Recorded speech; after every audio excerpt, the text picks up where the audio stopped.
Buenos días, ¿cómo están?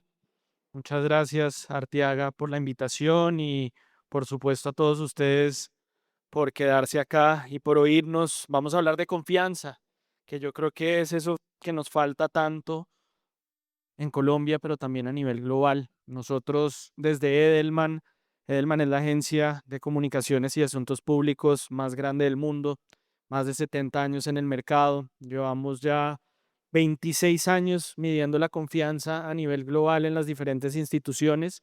Voy a contarles un poquito en qué consiste el estudio, qué vamos a ver y pues la idea es que repasemos en qué y en quién confían los colombianos. 28 países tiene la muestra, más de 1.300 encuestados en cada uno de estos mercados. 34.000 prácticamente tiene la muestra a nivel global. Nosotros en Colombia llevamos haciéndolo ya 8 años. Básicamente es donde él mantiene presencia, donde medimos la confianza. El margen de error está alrededor del 3,3. Entonces, para que ustedes pues tengan un poco de esa ficha técnica, igual al final les voy a compartir el link por si quieren conocerla más a fondo. Dentro de todos estos años que nosotros llevamos midiendo la confianza, lo más importante es que cada año ha tenido como una sobremuestra o un capítulo específico. Esta evolución empezó en el 2001. Se acordarán ustedes lo que pasó en Seattle en el momento cuando hubo estas conferencias de la Organización Mundial de Comercio. Se entendió por primera vez que había un actor supranacional, multinacional, que eran justamente las multilaterales. Por eso fue tan importante como arrancó el estudio y de ahí en adelante lo hemos venido midiendo cada uno de los años. El año pasado vimos un tema que se llamó el agravio. Nosotros de pronto los colombianos estamos más familiarizados con el agravio por un tema histórico, porque pues es realmente ese tema colectivo cuando estamos disgustados con algo, ese memorial de agravios que tuvimos nosotros para nuestra independencia. Pasamos también por un mundo polarizado hace 2 años y llegamos a la insularidad, que es ese término que quiero contarles un poco el día de hoy. ¿Cómo pasa uno de una polarización a un agravio, a esa insularidad? Pues realmente hay muchos factores externos que lo determinan. Por ejemplo, una pandemia que nos tocó vivir, la desinformación que vivimos a diario y que incluso en algún momento eh, llamamos infoxicación con toda esa información que nosotros teníamos. Estábamos ya intoxicados alrededor de las redes sociales, pero también lo que estábamos oyendo en los diferentes medios, la discriminación, el costo de vida, desplazamiento económico, entre otros. ¿Y cómo llegamos entonces nosotros a la muestra? Y esto sí me gustaría explicárselos. Siempre vamos a tener nivel de confianza alto cuando estamos hablando de números azules, neutral cuando estamos en grises y desconfianza cuando estamos en anaranjado, rojo, según como se vea en la pantalla. Colombia lleva ya varios años en un nivel bastante, digamos, neutral, bajo, tirando hacia abajo en la muestra, en rojo. Porque uno muchas veces, y acá ustedes se preguntarán por qué los que están arriba, China, Emiratos Árabes, Arabia Saudita, por poner un ejemplo, tienen un nivel de confianza más alto? Y esto pues muchas veces es también por lo que confían y el conocimiento que tienen también de las instituciones en ciertos países, que no necesariamente significa que van de la mano con la democracia. También muchas veces esos autoritarismos hacen que la gente crea o confíe en ciertas cosas que no necesariamente son las que nosotros consideramos o confiamos en países como los nuestros.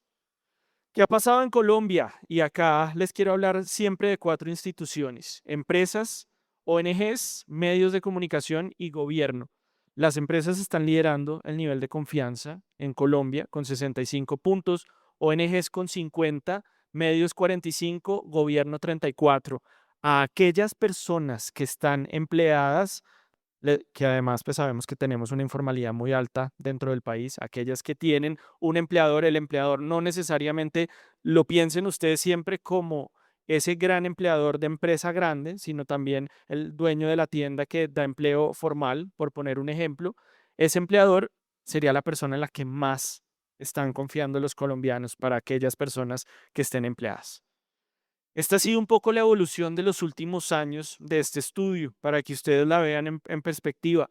Miren que lo de las empresas se ha mantenido en el tiempo desde el 2022. En el 2021, en el 2020, perdón, las ONGs estaban liderando la muestra y estaban por encima de las empresas. Tuvimos, por supuesto, todo el fenómeno pandemia y desde la pandemia hacia acá las ONGs han venido bajando un poco. Todo lo que llegó a pasar también con la misionalidad, con la territorialidad, con lo que pasó incluso con algunos temas de Boca, sin duda le han venido pegando, y con lo de USAID le han venido pegando sin duda a esta muestra. Los medios de comunicación tuvieron también un punto alto en 2019. No lo traje acá porque no les quería mostrar tantos años, pero desde la pandemia también tuvieron un bajón importante, que fue lo que nosotros les conté que llamábamos la infoxicación. El gobierno ha sido muy estable, digamos que ha venido teniendo algunos picos de esperanza entre cambios de gobierno, lo que pasó entre 2022 y 2023, que de pronto trajo como una esperanza de que algo pudiese pasar, pero vuelve normalmente a los mismos números estables, que no necesariamente pues han sido los números positivos. Y ojo cuando yo hablo de gobierno, cuando hablo de gobierno yo acá no estoy midiendo ni a Petro, ni a Uribe, ni a Duque, ni a Santos, yo acá estoy midiendo la institucionalidad del gobierno como tal y cómo se confía en el gobierno en general, no necesariamente en un mandatario. Por eso nosotros no medimos imagen ni nada por el estilo. Que vemos también dentro de la muestra, que la confianza pues tiene mucho que ver también con los niveles de ingresos o niveles socioeconómicos. Entre más altos sean los ingresos, más alta está la confianza. Entre más bajos sean los ingresos, más baja está la confianza. Esto normalmente nosotros lo medíamos en un solo eje, no en nivel de ingresos, y que entendíamos ética y competencia, básicamente. Y acá lo que hicimos en este año fue también entenderlo por niveles de ingresos. Entre más altos sean los niveles de ingresos, más alta está la confiabilidad en empresas, en entender que son éticas y competentes. Las ONGs sí están, digamos que en una línea donde están siendo vistas como éticas, no necesariamente como muy competentes en niveles de ingresos altos. Los medios de comunicación ni éticos ni competentes, pero vean ustedes el cambio con el nivel de ingreso y en gobierno, pues sí, de todas maneras vemos que los dos están siendo vistos ni como éticos ni como competentes. Entonces, quiero que arranquemos nosotros con esta pregunta, que era un poco esa pregunta que nosotros nos hacíamos hace muchos años de esa felicidad. ¿Se acuerdan que nosotros siempre decíamos, Colombia sale como el país más feliz o de los países más felices del mundo? Nos pasaba algo parecido con esta pregunta. ¿Cómo va a estar la próxima generación? ¿Estará mejor que yo a comparación de lo que estamos nosotros hoy? Y normalmente Colombia salía por acá en la muestra. Siempre salíamos de primero o de segundo. En los últimos años, pues la verdad se ha venido perdiendo un poco esa confianza de cómo está el país y cómo aspira a ver justamente a esa próxima generación. Estamos en 39 puntos. Si bien subimos un punto entre el año pasado y este, pues digamos que sí estamos en la parte alta media de la tabla, pero no estamos, digamos, con un nivel de optimismo importante. ¿Qué pasa acá? Las posturas políticas, y esto nos empieza a llevar un poco a eso que les estaba hablando de la insularidad, ¿cierto? Entonces, yo obtengo fuentes de algo diferente a lo que yo normalmente consumo. Pues no sé si ustedes acá consultan fuentes diferentes a los que les gusta o están, si les gusta la derecha, están leyendo fuentes de izquierda, si les gusta la izquierda, están leyendo fuentes de derecha. La mayoría del país no lo hace. Y realmente, pues ahí lo estamos viendo. Vemos una caída incluso de 9 puntos y vemos que solamente el 36% del país puede incluso consultar solo una vez a la semana fuentes diferentes de cómo piensa. Y ahí también tiene mucho que ver con los famosos algoritmos de las redes sociales y lo que nosotros estamos siguiendo, pues cuando empezamos a nosotros a seguir a alguien o a algunas instituciones o algunas entidades, por poner un ejemplo, pues nuestro algoritmo nos sigue llevando a esas tendencias públicas y políticas que eventualmente nos generan un sesgo de confirmación y no nos están dejando ver un poco más allá de lo que nosotros queremos o sabemos. Y de esto hicimos una pregunta si creíamos, esta pregunta además es muy importante porque se hizo justamente en etapa preelectoral y es, ¿ustedes creen que los países o que algún actor internacional está difundiendo información falsa o engañosa para afectar, digamos, nuestros procesos, el 69% dijo que sí y subió 8 puntos. Entonces ahí también todo el tema del entendimiento de qué es lo que estamos consumiendo y de quiénes nos están influenciando es tan importante. Y acá ya les voy a hablar de la insularidad y yo sé que ya les había mostrado esta primera justo cuando empecé, pero es como ese camino de cómo llegamos para los que acaban de llegar o para que lo vuelvan a entender mejor, cómo pasamos de la polarización, donde Colombia fue el segundo país más polarizado de la muestra después de Argentina hace 2 años, al agravio, donde tuvimos un agravio alto como sociedad y pasando y llegando a esa insularidad en la que estamos hoy. Entonces, esto es un poco ese cambio del nosotros al yo. Entonces, ¿de en qué se trataba ese nosotros? Cuando es nosotros, cuando es ese colectivo, confiamos incluso menos en los líderes del gobierno nacional, en los medios de comunicación y en los líderes de las empresas. ¿En quién sí confío? En esas personas en las cuales yo me puedo relacionar. ¿Como quién? Como mi vecino, como mi familiar, como esa persona que es cercana a mí, como ese compañero de trabajo que eventualmente se sienta al lado mío y comparto desde el chisme hasta la aburrición o la felicidad. Y por supuesto, ese CEO o ese gerente o ese empleador, como les contaba en la primera gráfica, que es con quien yo me relaciono. Esta yo creo que, si ustedes me preguntan cuál es la diapositiva más importante del estudio, yo les diría que esta, porque es la que nos habla realmente que estamos insularizados. ¿Y por qué les explico esto? Cuando trato de confiar en alguien, miro a ver si se rige por valores diferentes a los míos, cree en hechos y confía en fuentes distintas a las mías, quiere abordar los problemas sociales diferente o tiene una cultura, un contexto, un estilo de vida diferente al mío. ¿Qué nos dice en Colombia? Pues prácticamente 8 de cada 10 personas tienen una mentalidad insular. No está dispuesto el 32% de entrada, no están dispuestos a confiar en nadie que tenga estas características, el 45% lo duda y solo el 23% lo piensa.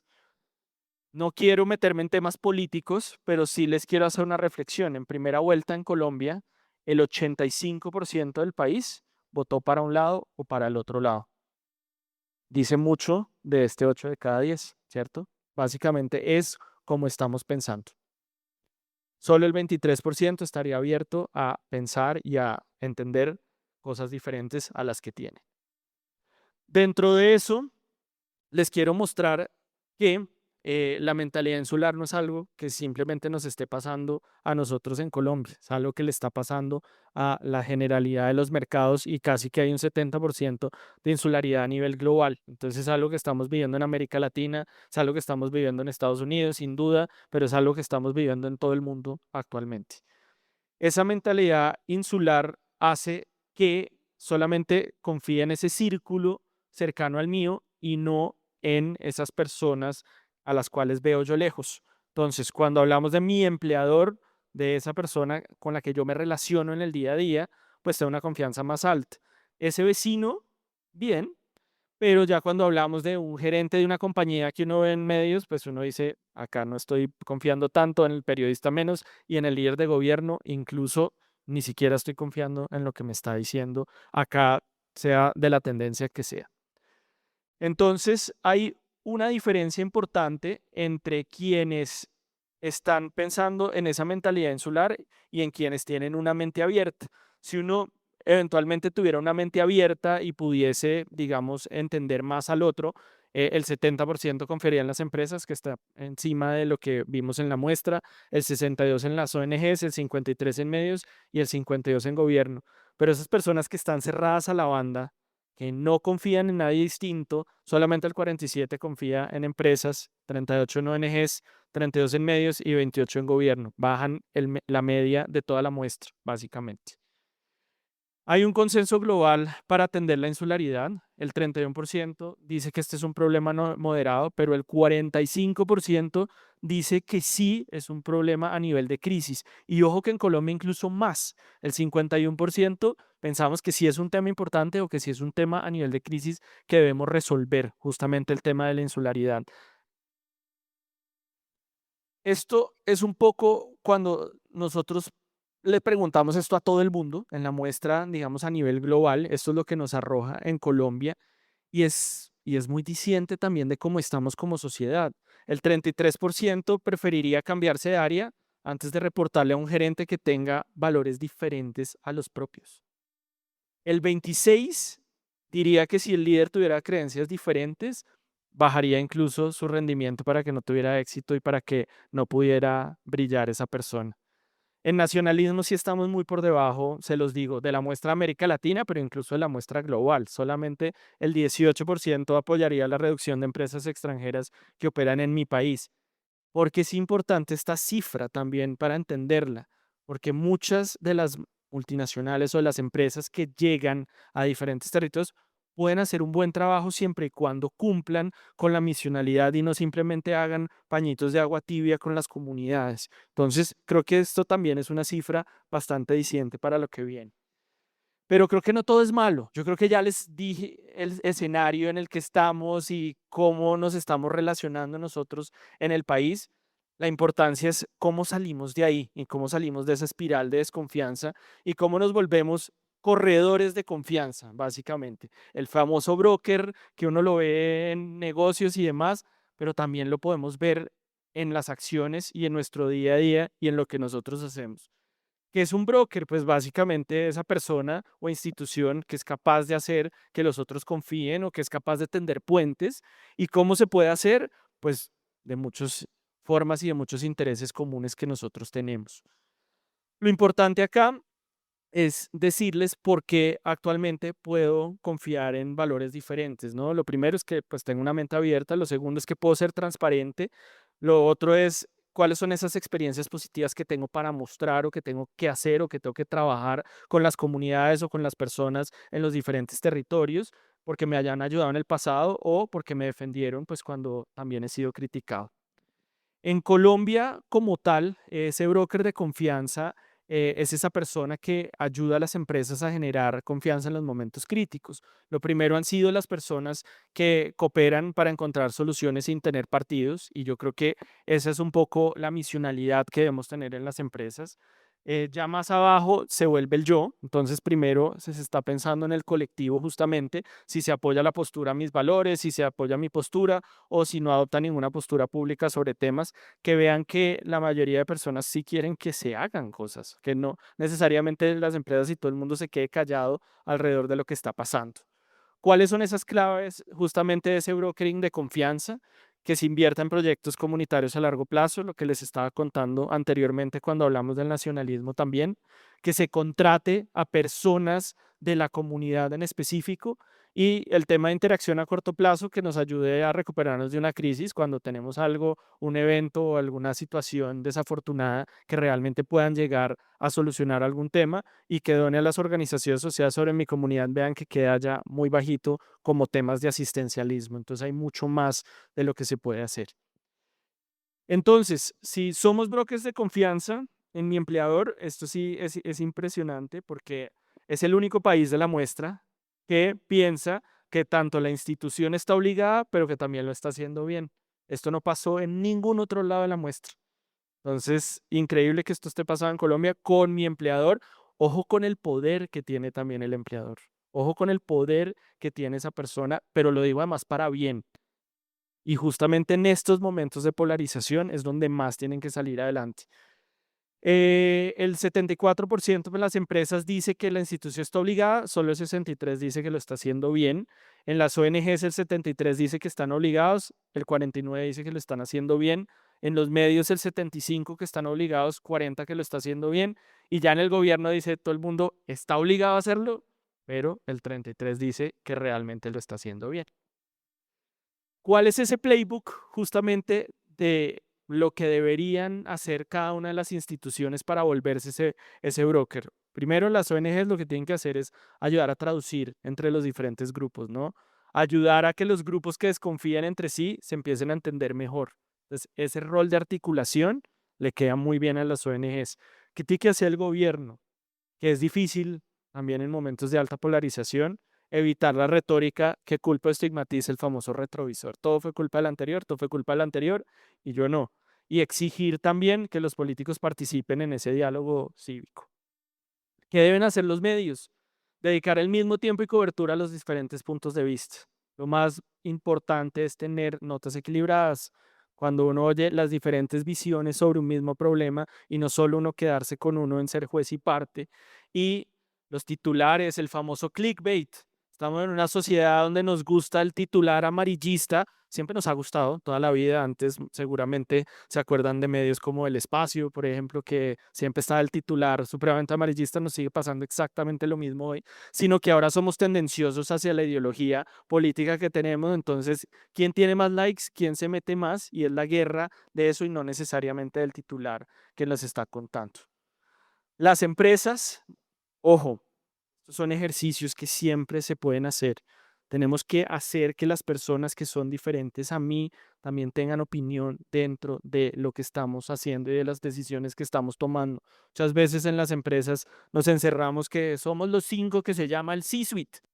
El famoso C-suite se reúne y toma unas decisiones de genios, pero no están oyendo lo que están pensando las diferentes personas ni los trabajadores. Entonces acá es muy importante y asociarse con esas organizaciones que uno muchas veces no está en su misionalidad, pero que pueden ayudarle y aportarle a uno mucho en esa construcción colectiva como empresa. Para los empleadores, la identidad cultural compartida, el tema de los valores compartidos como empresa es fundamental. Formar equipos que tengan visiones distintas, que se puedan sentar a asesorarlo a uno y decirle por acá no es que realmente el gran problema o lo que estamos viviendo nosotros en la comunidad o lo que estamos viviendo nosotros en el área de producción es esta. Y también ese tipo de capacitaciones que tengan temas de diálogo constructivo, de participación, que muchas veces a las empresas les da miedo ayudar a que los otros participen en diferentes tomas de decisiones. Por ahí no es. Al contrario, nos están diciendo una cosa muy distinta. ¿Qué debe ser el CEO? Arremangarse. Acá no queremos CEOs que simplemente salgan y hablen de números, sino que realmente entiendan lo que está pasando y que los valores tengan un poco ese origen y, como dicen los gringos, poner la plata donde está la boca de uno. Put your money where your mouth is, que dicen los gringos en ese sentido. Y eso es lo que tienen que hacer. Y lograr que interactúen de manera constructiva con los diferentes grupos a los cuales pertenecen dentro de la empresa. Las redes sociales, y esto digamos es de los temas más fuertes y más polémicos, porque si yo tengo un influencer financiero, y acá es un ejemplo que nosotros pusimos y que hicimos la pregunta, pero esa persona respalda una empresa de servicios en la que yo no confío, miren que sube inmediatamente, que yo seguiría confiando en la persona y subiría incluso lo que yo confío en esa empresa. Entonces, el poder que está teniendo todo el tema de influence marketing es brutal. Eso no significa que esté bien o esté mal, cada uno lo tiene que usar de la mejor manera, pero sí como hacen cambiar esas percepciones. Y en estilo de vida sube todavía más. Lo que baja si esa persona en la que yo confío habla de una marca en la que yo no confío es muy poco. Los altos ingresos y los ingresos bajos, pues también hacen que esa brecha de confianza de brokering sea mayor.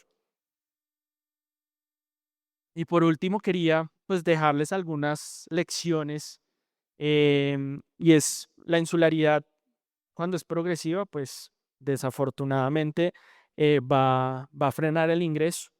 Esto tiene que ver con el tema de alineación de valores, tiene que ver con el tema de lo que yo hago. Las empresas sí deben abordar la insularidad. Yo creo que quedarse uno callado ante una realidad o ante una situación que uno está viviendo como un país no es la solución. El brokering de confianza es, digamos, en conjunto. Esto no es algo que solamente yo voy a ser el único broker, sino que tenemos que empezar a ser brokers de confianza entre todos, pero que sí es muy importante que de todas maneras empiece por mí y que yo pueda liderarlo y que los empleadores están mejor posicionados que nadie y las empresas también están mejor posicionadas que nadie para empezar a ser también esos brokers de confianza. Yo creo que necesitamos empezar a tener conversaciones diferentes en Colombia de las que venimos teniendo últimamente. Bueno, acá les dejé las imágenes. El Trust Barometer lo pueden consultar en edelman.lat. De todas maneras, pues se los haré llegar. Me quedó un minuto, creo que estuvimos muy bien de tiempo. Muchas gracias a ustedes.